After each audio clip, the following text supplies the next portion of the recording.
Bonjour à tous. Je suis heureux de vous revoir. Ça fait quelques semaines que je n'ai pas vu vos visages. Nous étions, pendant les vacances scolaires, un peu en déplacement. On a été voir aussi la famille de Thomas en région parisienne.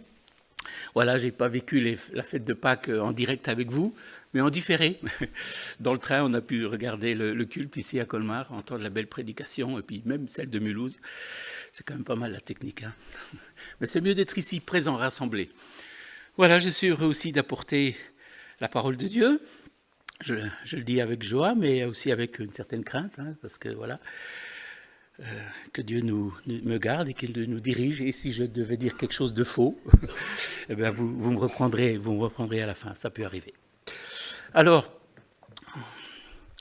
chaque fois que M. Dupont entend la tondeuse de son voisin, il se met en colère. Madame Durand est dépensière. Chaque fois qu'elle va en ville, elle ne peut s'empêcher d'acheter des habits pour une somme considérable. Monsieur Dupont est violent. Il frappe ses enfants sans raison valable. Monsieur X est chrétien. Il va régulièrement à l'église, mais il a du mal à aimer son frère Y. Il ne le supporte plus. Et pourtant, il sait qu'il devrait l'aimer, d'après ce que dit l'Évangile. Madame X est accro à la cigarette. Son fils aux jeux vidéo. Pourtant, ils sont chrétiens. Mais ils luttent sans progrès visible. Que se passe-t-il? Tout chrétien vit des tensions entre la chair et l'esprit, entre sa nature pécheresse, son vieil homme, et sa nouvelle nature reçue à la conversion, entre sa vie ancienne et sa vie nouvelle régénérée. Comment résoudre ces tensions? Comment faire pour marcher selon l'esprit dans le chemin de la sanctification et avoir la victoire sur le péché? Cette prédication pourrait s'intituler « La victoire par l'esprit ». Le passage biblique que nous allons lire nous donne la solution. Ce n'est pas un truc, une formule magique à appliquer, mais c'est une explication d'une réalité spirituelle à vivre.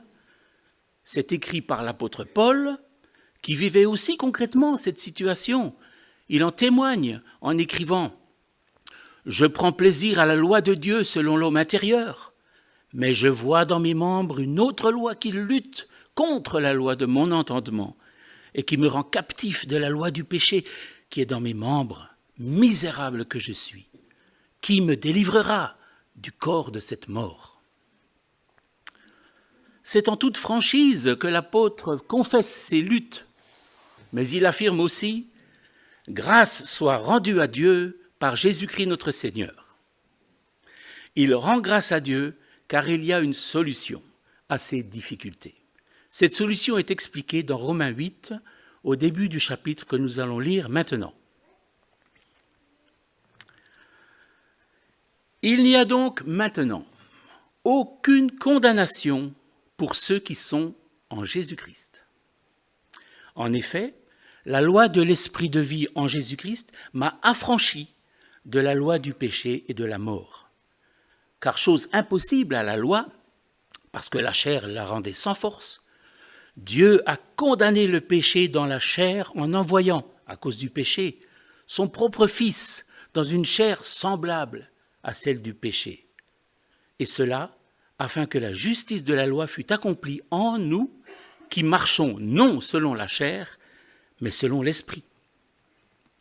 Ceux en effet qui vivent selon la chair s'affectionnent aux choses de la chair, tandis que ceux qui vivent selon l'esprit s'affectionnent aux choses de l'esprit.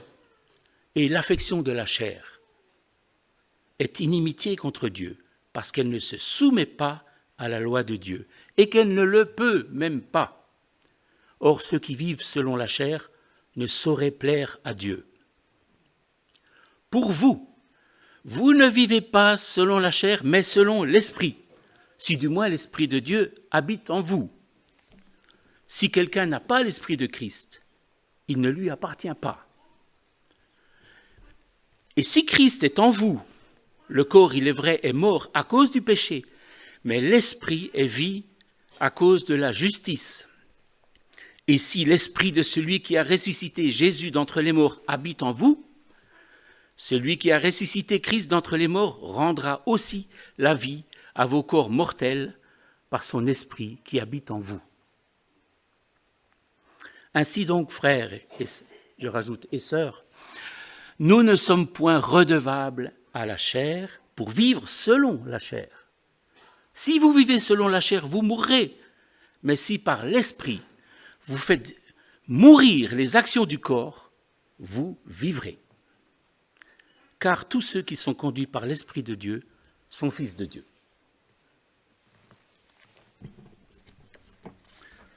Voilà le passage que nous allons un peu méditer. On pourrait parler des heures dessus, c'est sûr.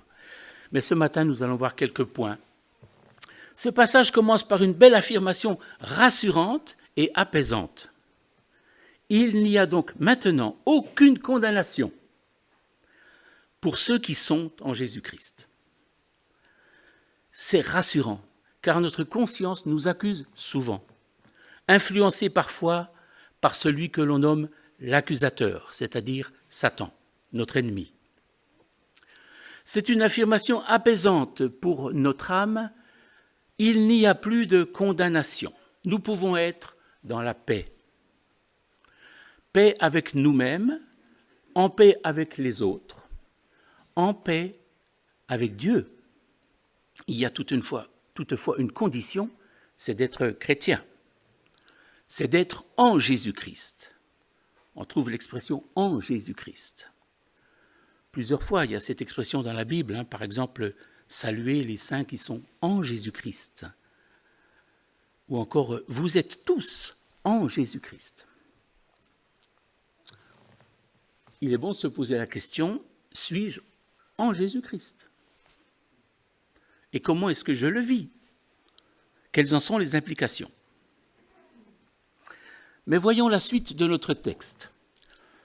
En effet, la loi de l'esprit de vie en Jésus-Christ m'a affranchi de la loi du péché et de la mort, car chose impossible à la loi parce que la chair la rendait sans force, Dieu a condamné le péché dans la chair en envoyant à cause du péché son propre Fils dans une chair semblable à celle du péché, et cela afin que la justice de la loi fût accomplie en nous qui marchons non selon la chair, mais selon l'esprit. Le raisonnement de Paul semble un peu compliqué et demande quelques éclaircissements. Il est question de loi, de péché, de justice, des notions théologiques que Paul explique dans cette lettre adressée à l'Église de Rome. Dans le passage avant notre texte, en Romains 7, il est dit que la loi met le péché en relief. Parce que Paul écrit « Mais je n'ai connu le péché que par la loi. Je n'aurais pas connu la convoitise si la loi n'eût dit « Tu ne convoiteras point ». La loi donne des normes. Elle définit le bien et le mal, mais elle n'a pas le pouvoir de nous rendre meilleurs. Elle définit les exigences d'un Dieu saint, mais elle ne donne pas à l'homme les moyens d'y obéir. Et il est même impossible d'y obéir à cause du péché. Même si on le voulait, on n'y arriverait pas. Les efforts ne suffisent pas. La religion n'y arrive pas non plus. Je ne sais pas si on est encore dans la période du Ramadan ou si c'est terminé, c'est bientôt terminé. Pardon ? C'est demain, la fin du Ramadan. Bon, ben voilà, il y a des milliers, des millions de musulmans qui font des efforts pour plaire au Coran. Eh bien, s'ils font attention en eux-mêmes, ils se rendent compte qu'ils n'y arrivent pas. Comme le chrétien qui essaie d'obéir à la loi de Moïse, il n'y arrive pas non plus. Enfin, le chrétien va peut-être y arriver, c'est ce qu'on va voir. Mais le non-chrétien, en tout cas, ne peut pas y arriver. Donc la religion ne peut pas non plus. Vouloir, oui. Pouvoir, non.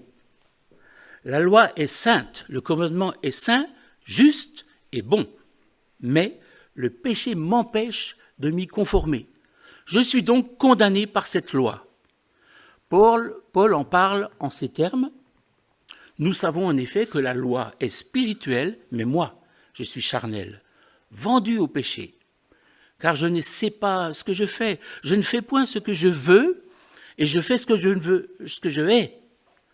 Or, si je le fais, ce que je ne veux pas, je reconnais par là que la loi est bonne. Et maintenant, ce n'est plus moi qui le fais, mais c'est le péché qui habite en moi. On constate qu'il n'y a aucune solution humaine à ce problème. Mais heureusement, et c'est ça la bonne nouvelle, Dieu est intervenu.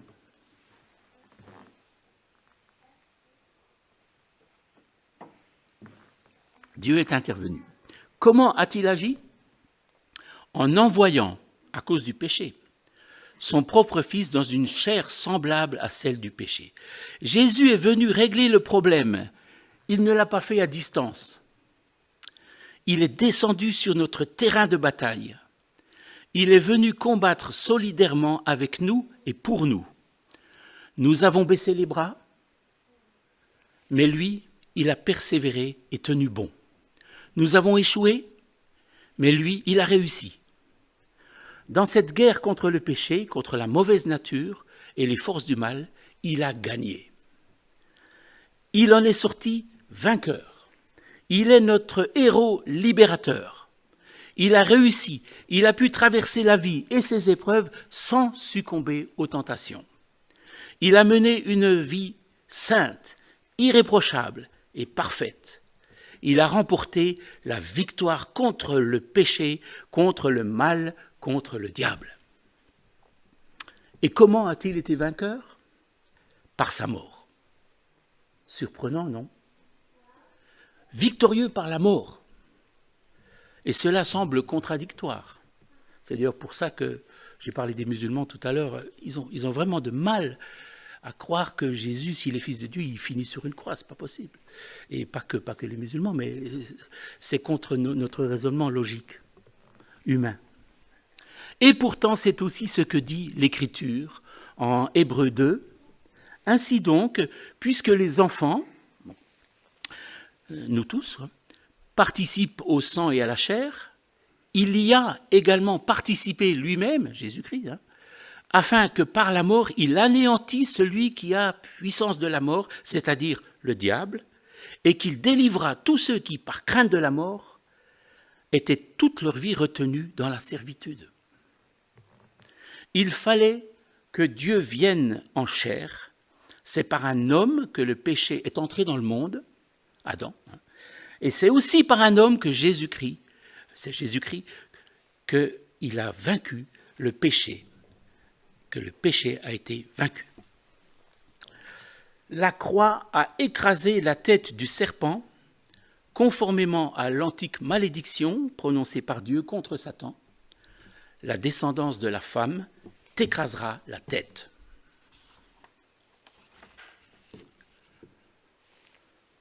Par sa mort, il a anéanti le diable et délivré les hommes esclaves. Vous étiez esclave? Moi, je l'étais. Vous l'étiez certainement, c'est l'Écriture qui le dit. Pas dans le sens, bien sûr, on comprend dans quel sens, mais c'est-à-dire on était tellement enfermés dans nos péchés, on ne voyait pas d'issue, on était esclaves. La réponse, comment est-ce possible de délivrer par la mort de Christ? La réponse est dans la suite de ce passage de la lettre aux Hébreux. Il a dû être rendu semblable en toutes choses à ses frères, afin qu'il fût un souverain sacrificateur miséricordieux et fidèle dans le service de Dieu pour faire l'expiation des péchés du peuple. La mort de Jésus n'est pas une défaite. Au contraire, elle est l'accomplissement d'un plan pour faire l'expiation des péchés, c'est-à-dire pour ôter le péché du monde et de mon cœur et de ton cœur. On comprend mieux le verset de Romains 8. Dieu a condamné le péché dans la chair en envoyant à cause du péché son propre Fils dans une chair semblable à celle du péché. Vous me suivez? Le péché a été condamné car le Fils l'a porté. Il a subi notre condamnation, il a pris notre place, il a payé la dette. La justice de Dieu exige la mort du pécheur. Un innocent sans péché est mort à la place du pécheur. Pour celui qui est en Jésus-Christ, il n'y a donc plus de condamnation. À partir de là, il est possible de vivre une vie nouvelle. Si on croit cela, on est transformé. Le Saint-Esprit vient habiter en nous, on reçoit la régénération et on peut marcher en nouveauté de vie. La justice de la loi est accomplie pour celui qui marche, non selon la chair, mais selon l'esprit. Il est là, le secret de la victoire, dans la marche selon l'esprit. Qu'est-ce que ça veut dire? Marcher selon l'esprit. Ce serait intéressant qu'on échange, on pourra le faire plus tard. Car chacun a aussi son expérience et son témoignage à donner, et c'est très enrichissant. Je n'étais pas là le jour des témoignages, le culte dernier, mais c'est toujours intéressant d'être édifiés les uns par les autres. Qu'est-ce que ça veut dire marcher selon l'esprit? Revenons à notre texte de Romains 8. Ceux qui vivent selon la chair s'affectionnent aux choses de la chair, tandis que ceux qui vivent selon l'esprit s'affectionnent aux choses de l'esprit. L'affection de la chair, c'est la mort, tandis que l'affection de l'esprit, c'est la vie et la paix. Car l'affection de la chair est inimitié contre Dieu, parce qu'elle ne se soumet pas à la loi de Dieu et qu'elle ne le peut même pas. Or, ceux qui vivent selon la chair ne sauraient plaire à Dieu. Pour vous, pour moi aussi, vous ne vivez pas selon la chair, mais selon l'esprit, si du moins l'esprit de Dieu habite en vous. Si quelqu'un n'a pas l'esprit de Christ, il ne lui appartient pas. Et si Christ est en vous, le corps, il est vrai, est mort à cause du péché, mais l'esprit est vie à cause de la justice. Et si l'esprit de celui qui a ressuscité Jésus d'entre les morts habite en vous, celui qui a ressuscité Christ d'entre les morts rendra aussi la vie à vos corps mortels par son esprit qui habite en vous. Ainsi donc, frères et sœurs, nous ne sommes point redevables à la chair pour vivre selon la chair. Si vous vivez selon la chair, vous mourrez, mais si par l'esprit vous faites mourir les actions du corps, vous vivrez, car tous ceux qui sont conduits par l'Esprit de Dieu sont fils de Dieu. Ce texte décrit deux tendances contradictoires dans le cœur humain. La chair et l'esprit, le vieil homme et l'homme nouveau. Le chemin de la vie est celui de la mort. Vous remarquerez que Paul ne dit pas comment faire, ici, pour marcher selon l'esprit. En s'adressant à l'église de Rome, il déclare « Pour vous, vous ne vivez pas selon la chair mais selon l'esprit, si du moins l'esprit de Dieu habite en vous, si quelqu'un n'a pas l'esprit du Christ et ne lui appartient pas. » L'affirmation « Si quelqu'un n'a pas l'esprit de Christ, il ne lui appartient pas » équivaut logiquement à l'affirmation « Si quelqu'un appartient au Christ, il a l'esprit de Dieu. »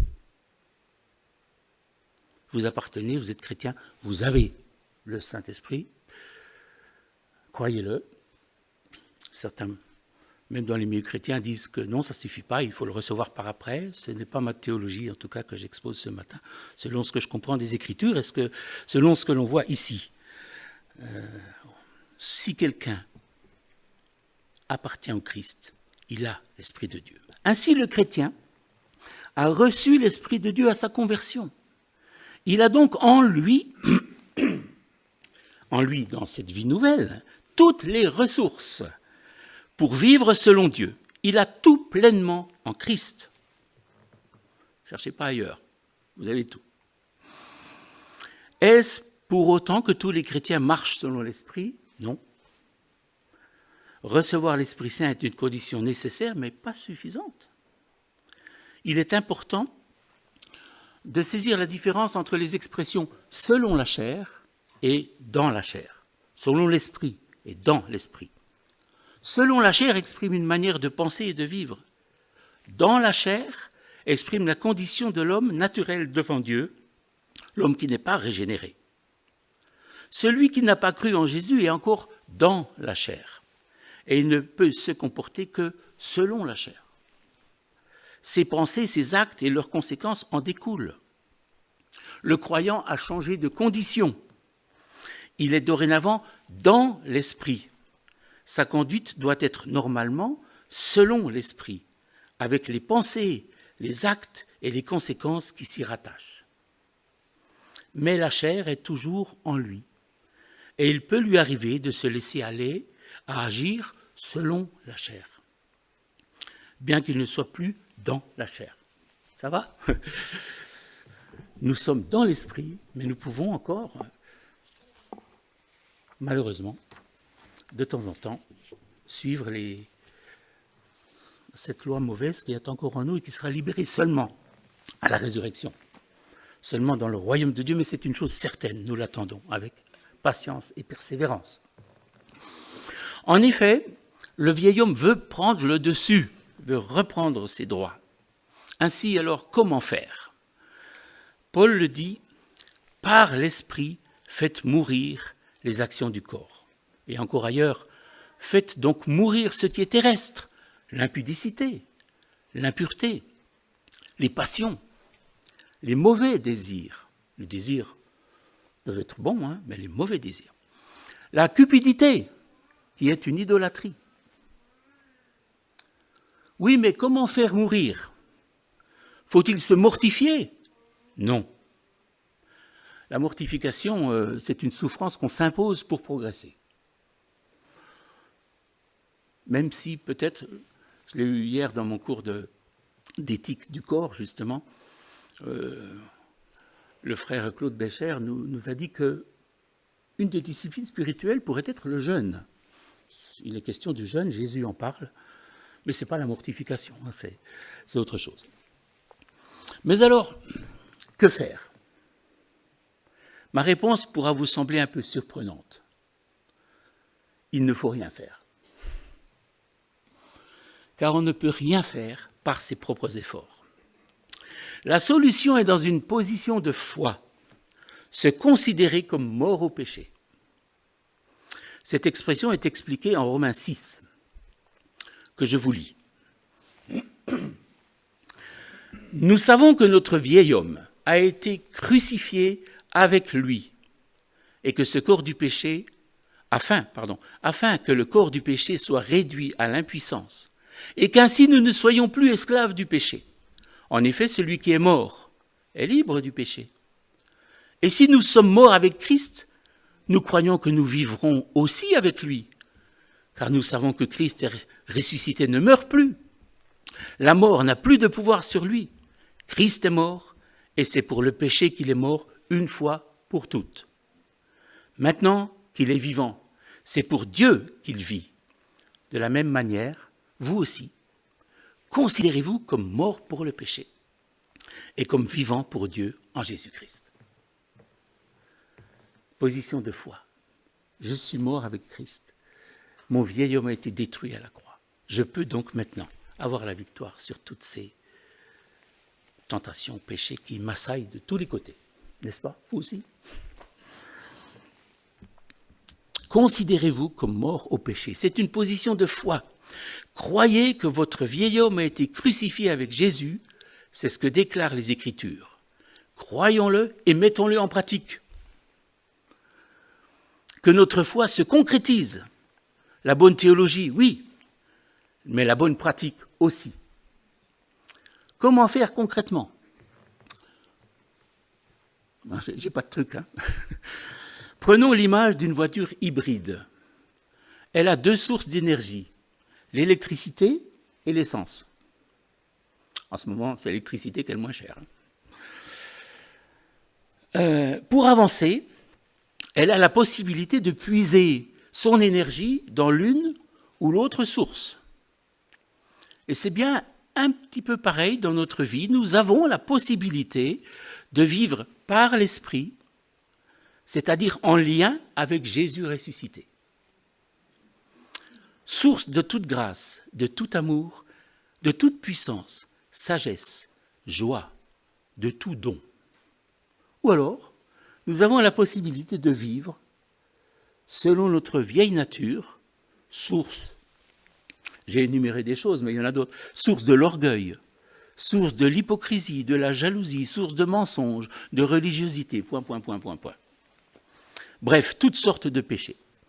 Mais cette dernière option, nous ne la voulons pas, certes. Mais elle est malheureusement stimulée par le tentateur et parfois opérante dans nos vies. Il faut le reconnaître. L'apôtre Paul l'a reconnu, il a même écrit.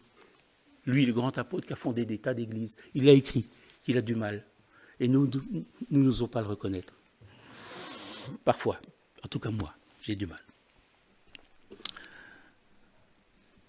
Le chrétien retombe malheureusement, parfois, dans le péché. Il ne faut pas se voiler la face.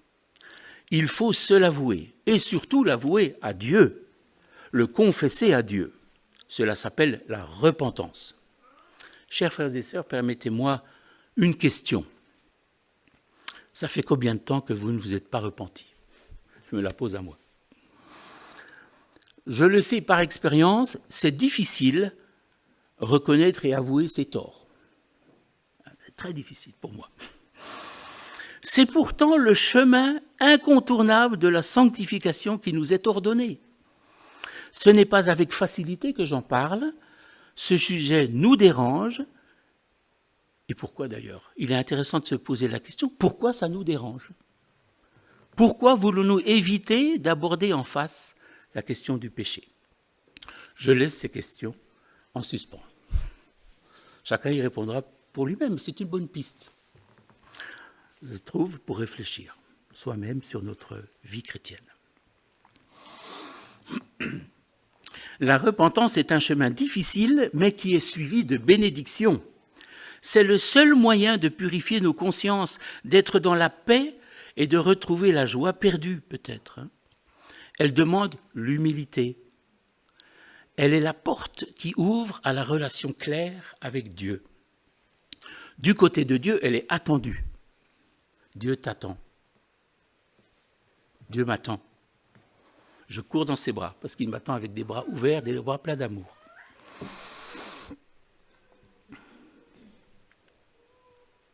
Du côté de Dieu, elle est attendue. Le Seigneur est toujours prêt à entendre notre confession. Elle ne le dérange pas. Au contraire, il est toujours prêt à pardonner. Ses réserves de grâce ne seront jamais épuisées, jamais. Vous avez peut-être demandé 2543 fois pardon. Il en a encore du pardon pour vous. Ou 7 fois 77. Alors, venons à Jésus tel que nous sommes. Venons à la source de la vie abondante. Demandons un renouvellement, un renouveau. Alors bon, dans certains milieux, on parle du baptême du Saint-Esprit. Moi, je préfère l'expression « rempli du Saint-Esprit ». Le Saint-Esprit est en nous, il faut le réveiller. Il dort peut-être quelque part, on l'a mis de côté. Laissons-le envahir toutes les pièces de notre maison, éclairer toutes les chambres de notre maison.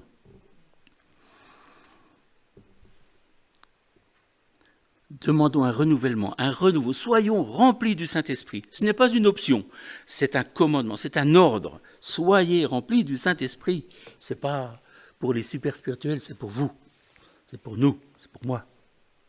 Il faut obéir à la douce voix du Saint-Esprit, se mettre à son écoute, prendre le temps pour cela. Il faut s'imprégner de la parole de Dieu, la lire, la méditer. Mais là encore, je ne veux pas mettre sous un joug. Ce n'est pas une loi. Nous sommes libres.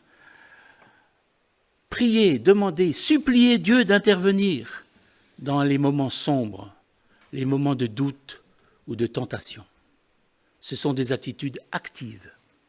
Il y a aussi des attitudes passives qui consistent à attendre avec patience et persévérance l'intervention, la main de Dieu. Dans ces situations, laissez Dieu intervenir, laissez l'Esprit Saint faire son œuvre, produire du fruit en nous. Ça prend du temps, hein? Moi, je me réjouis de voir le cerisier plein de fleurs au presbytère, manger des cerises, enfin, si le pasteur nous permet d'aller sur son terrain cueillir des cerises. Mais ça prend du temps, il faut attendre encore un petit peu, elles seront bientôt mûres. Laissez le fruit produire en nous et à l'esprit produire du fruit et accorder ses dons spirituels.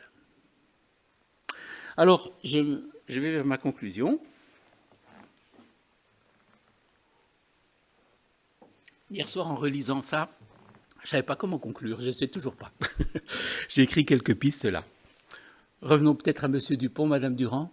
Qu'est-ce qu'on leur dirait suite à ce qu'on a écouté là, dans leur lutte? On leur dirait ça, je pense, la parole de Dieu. Hein.